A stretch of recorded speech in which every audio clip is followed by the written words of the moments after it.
Saya rasa mungkin tak bermanfaat kalau kita berfikir dari lensa apa yang harus kita give up. Ya.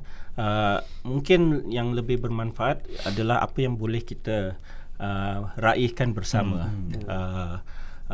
Melalui persefahaman dan juga belajar daripada kelompok lain juga, sama ada kelompok agama atau ras yang lain, dan kita sama-sama bangun. Pertama ialah konsep equal citizenship, kesaksamaan sebagai rakyat ya. Jadi tidak mengira sama ada anda Cina, Melayu, India atau apa jua bangsa, selagi kamu itu warga negara Singapura. Sebagai warga negara, kita saksama di dalam mata undang-undang. Dan kedua, equal in dignity. Ya.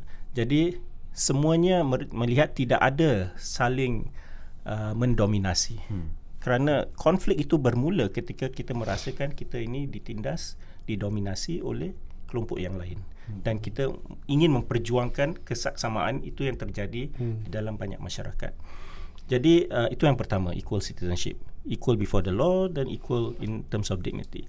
Yang kedua, saya rasa seperti yang disebut oleh Encik Nizam tadi, ialah prinsip reciprocity. Kalau dalam bahasa Arabnya mungkin mubadalah, iaitu apa yang kita inginkan untuk masyarakat kita, kita harus berikan yang sama kepada masyarakat lain.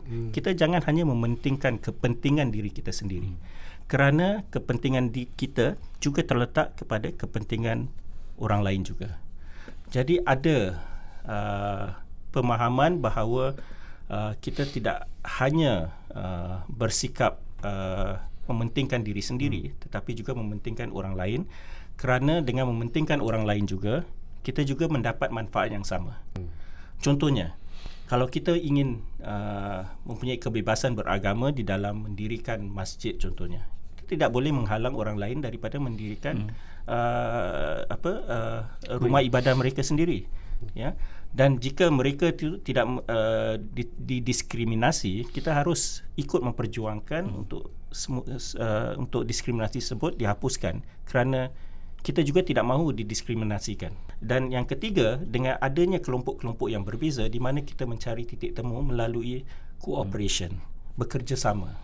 Bekerjasama ini sangat penting supaya kita tidak hanya live in our own silos.